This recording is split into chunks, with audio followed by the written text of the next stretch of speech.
found I was expecting a child, I had so many dreams for him. And when I looked into my baby's eyes for the first time, I was completely filled with love. There was this tug in my heart that was really like nothing I'd felt before.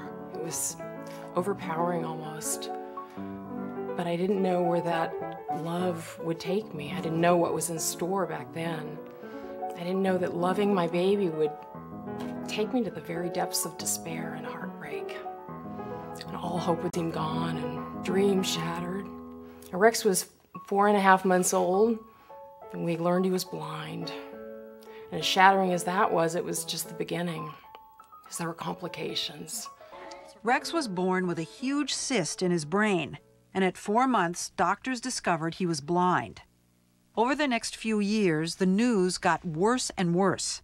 Rex didn't learn to walk or talk or eat solid food, and he developed autistic-like symptoms. I know you don't want to, but you need to pick it up. No.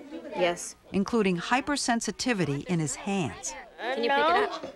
No. No. He'd scream if you made him touch anything. It was the same thing with sounds.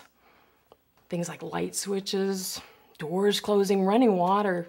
The daily sounds that the rest of us don't even hear would make him scream, and like his brain was a mass of chaos. Autistic.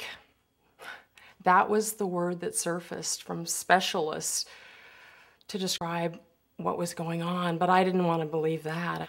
I think I was on the verge of a nervous breakdown myself, and so I knew I needed to get help. And I didn't know then that that would take me looking for God. There was no one else. At the time, my husband had left. Friends, family, couldn't understand what I was living with Rex. It was too bizarre, too new for them too. But God got it. He understood. And help came as a gift. A little piano keyboard for Rex's 2nd birthday. That was the beginning of new life. Touching those notes, touching those keys. It was like there was something in the notes that made sense to him in the way nothing else did. Piano, music. This was a new world. Back then, it was like he was living in 2 worlds simultaneously. There was this new fascinating world of notes and melodies. And then there was this world of confinement and dysfunction, where he couldn't walk, couldn't talk, or he could barely get through his days. But there was something in the music that cut into that world, and it gave him creativity. It gave him a joy-filled center, and you'd hear his laugh. Oh, that laugh. As much as he could scream and pierce your ears, that laugh, I don't think I've ever heard a sound as pure as that. I think it's the single most joyous sound I've ever heard. First came the laughter, then came miracles, a whole series of them. Imagine floppy spaghetti legs suddenly running, or Rex's voice speaking, breaking the chains of his silence. Mama, I love you, Mommy. It all came from the music. Imagine a 5-year-old blind boy playing a whole Bach aria after hearing it only one time, hundreds of notes. How could he do it? How could he do it? One possibility is that when areas of the brain are not being stimulated in the usual way, his visual cortex is not receiving any visual stimulation, those areas of the brain are recruited for other functions. So he's able to devote more of his cortex to auditory processing, tactile processing, compensating for the reduction in visual processing. In writing this book, I knew that I needed to just let go and let it be God's story, as told through a mother and son, as lived through a mother and son.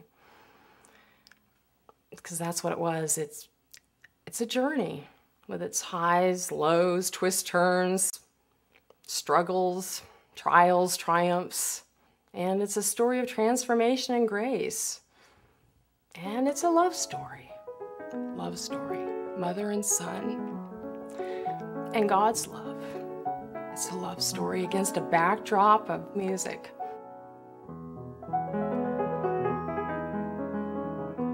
It goes past the science and the mystery. Rex's brain, the juxtaposition of extreme disability and genius, to a bigger mystery, which is that of life and what it is to truly live. Now Rex swims, he bikes, he skis, he loves to travel and does so all over the world, meeting new people and playing some pretty amazing music.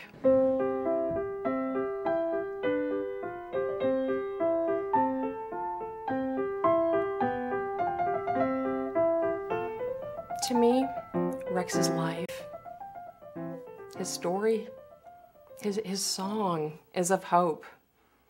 It's of hope, and so I guess the book's to say thank you, God. Thank you, God, for your grace.